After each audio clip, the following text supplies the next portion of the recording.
भरूच में हम मौजूद हैं और भरूच में वैसे तो 5 विधानसभा सीटें हैं, मैंने आपको जिनके बारे में बताया, लेकिन भरूच विधानसभा सीट जो है वहां पर पिछले 30 सालों से भारतीय जनता पार्टी का कब्जा है। और राजनीतिक पंडित भी ये आकलन लगाते हैं कि भाई आखिर ऐसी क्या बात है कि बार बार यहां से बीजेपी को ही विजय हासिल होती है।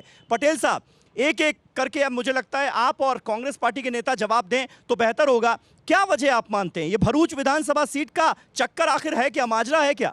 भारतीय जनता पार्टी के आगेवान हो, एमएलए हो, सांसद हो, कार्यकर्ता हो और हमारे भरूच गुजरात के पेज कमेटी के प्रमुख और प्रणेता जो बोलते हैं CR पाटिल जी के नेतृत्व में पूरे कार्यकर्ता 365 दिन प्रजा के बीच में रहते हैं, प्रजा का स्नेह और प्रेम प्राप्त करते हैं और प्रजा का जो प्रश्न है उसको उकेल करने की दिशा में जाते हैं। इसलिए भारतीय जनता पार्टी को इस बार भी भरूच जिले के अंदर पूरी प्रजा भारतीय जनता पार्टी के साथ रहकर भारतीय जनता पार्टी को विजय बनाएगी, क्योंकि भारतीय जनता पार्टी का नेतृत्वगण है पूरा देश भर में, वो आप देख सकते हैं। ठीक है परिमल भाई, लेकिन इसका जवाब दीजिए, भरूच विधानसभा सीट को लेकर क्या आकलन है? पिछले 30 सालों से लगातार बीजेपी का कब्जा, इस बार क्या हवा जो है वो बदलती हुई नजर आ रही है या फिर वही सारे समीकरण रिपीट होंगे? जिस तरह से भरूच जिले की बात किया जाए तो 5 विधानसभा के अंदर जिस तरह से लोग आज परेशान हो चुके हैं, खेडूत परेशान है, मजूरियात परेशान है, नौकरियात परेशान है, गरीब वर्ग परेशान है, इस सब मुद्दे को लेके कांग्रेस आने वाले दिन में जाने वाली है और उसका रिजल्ट भी लेकिन आप क्या वजह मानते हैं? पिछले 30 सालों से बीजेपी लगातार जीतना, बीजेपी का वजह तो कुछ भारतीय जनता पार्टी का शासन था। कांग्रेस को दबा देने का, लोगों को दबा देने का, कोई बाहर आया तो उसका आंदोलन बंद कर देने का, यही दबाव के वजह से कुछ रिजल्ट आता था। लेकिन आज प्रजा जान चुकी है और ये गलती आज प्रजा नहीं करेगी और आने वाले दिन में कांग्रेस जीतेगी। ठीक है, ठक्कर साहब ये बताइए कि जो आम आदमी पार्टी है वो खास तौर पर अर्बन एरियाज में क्या बीजेपी को इस बार डेंट करती हुई नजर आ रही है? क्योंकि दो बातें लगातार कही जा रही हैं भाई कि ग्रामीण क्षेत्रों में अभी भी कांग्रेस का काडर मजबूत है और अर्बन में बीजेपी का दबदबा जो है वो बरकरार नजर आ रहा है। पेनिट्रेशन आम आदमी पार्टी का कहां तक हुआ है गुजरात में? गुजरात की बात करें तो वो सौराष्ट्र काठियावाड़ की ओर होगा, लेकिन दक्षिण गुजरात में अगर बात करें तो वो थोड़ा बहुत सूरत का छोड़ दो, आपका कोई इतना वेटेज नहीं है। और भरूच डिस्ट्रिक्ट में तो उसका कोई मायना नहीं रखता, आपका उसका सिटी एरिया हो, शहरी विस्तार हो या रूरल में कांग्रेस है, लेकिन फिर भी भरूच डिस्ट्रिक्ट के अंदर भारतीय जनता पार्टी ने बहुत काफ़ी पकड़ जमा के रखी है और वही रूरल तक पहुंची है। अभी ये 5 विधानसभा बैठक में भी हमको ये रिजल्ट देखना मिलेगा कि भाई जो लघुमती समाज है उसका ये झुकाव किस ओर रहता है, क्योंकि बहुत इंपॉर्टेंट है। थोड़ा वक्त बदला है, परिस्थिति बदली हुई है, लेकिन वो जो अंदर का मानस है वो बदला या नहीं, वो हमें इस बार सूरत में मैंने आम आदमी पार्टी के जो गुजरात अध्यक्ष हैं गोपाल इटालिया, उनसे बात की तो उनका ये कहना है कि भाई गुजरात में अब कांग्रेस पार्टी खत्म हो चुकी है, उनके पास ना नेता है ना नीति है। इस बार सीधा मुकाबला जो है वो आम आदमी पार्टी और बीजेपी के बीच है, ऐसा कहीं से लगता है आपको? नहीं, बिल्कुल नहीं।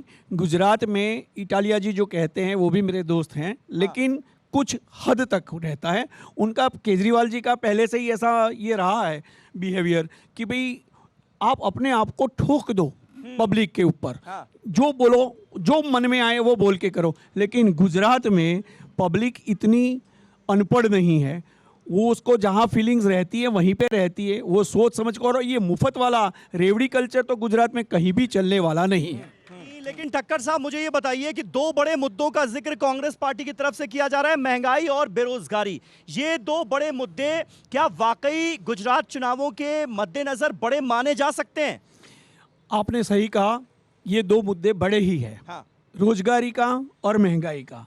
लेकिन आपने जो आगे बोला ऐसे कि मोदीत्व चल रहा है, मोदी और हिंदुत्व, ये दोनों मिल के जो बना है उसने ये दोनों मुद्दे को डाइल्यूट कर दिया है। अच्छा। रोजगारी है, महंगाई है तो है, अभी उसकी इफेक्ट भी है, लेकिन आपने कहा ऐसे राष्ट्रीयवाद का मुद्दा ला दिया, हिंदुत्व का मुद्दा ला दिया, तो पब्लिक सोचने लगती है कि कौन सा ज्यादा इंपॉर्टेंट है।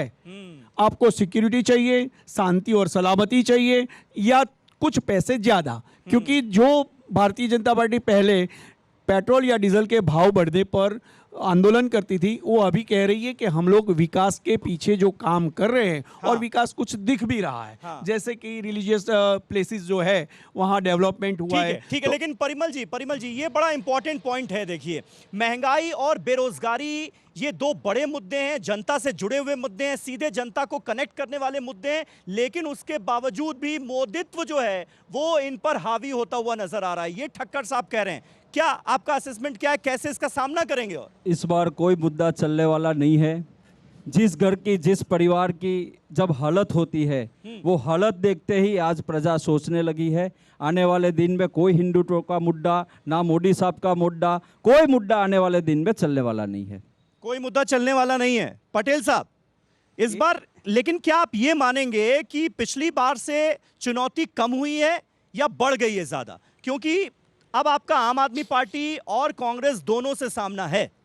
हमने पहले ही बोला कि भारतीय जनता पार्टी गुजरात में पूरा रिकॉर्ड, भाजपा का ही रिकॉर्ड तोड़ने जा रही है और ऐसे रिकॉर्ड तोड़ेंगे कि 8वीं तारीख को गुजरात में भारतीय जनता पार्टी का भगवा लहराएगा। ये लेकिन आप लोग किस आधार पर, क्या बेसिस क्या है इसका कि सारे रिकॉर्ड तोड़ देंगे, पिछले सारे रिकॉर्ड टूट जाएंगे, इस बार ऐसी जीत होगी, इसका आधार क्या है? गुजरात में जो विकास हुआ है, जो डेवलपमेंट हुआ है, उसके आधार पे हम लोग बोल रहे हैं और प्रजा के साथ हमारा कार्यकर्ता पूरा, आपकी बात करूं तो गुजरात चलिए, के ठीक। पूरे देश के अंदर 135 करोड़ लोगों को हाँ। इस बार वैक्सीनेशन किसने दिया? ये भारतीय जनता पार्टी और नरेंद्र भाई मोदी की सरकार ने कुल दिया। मिलाकर सरकार के कामों को लेकर, डेवलपमेंट वर्क्स को लेकर आप लोग जनता के बीच में जा रहे हैं, लेकिन कांग्रेस पार्टी ये दावा कर रही है कि इस बार महंगाई और बेरोजगारी जैसे बड़े मुद्दों पर जनता वोट करेगी। आम आदमी पार्टी के अपने दावे हैं, वो कह रही है कि कांग्रेस कहीं नजर नहीं आ रही है, इस बार सीधा मुकाबला बीजेपी और आप से है।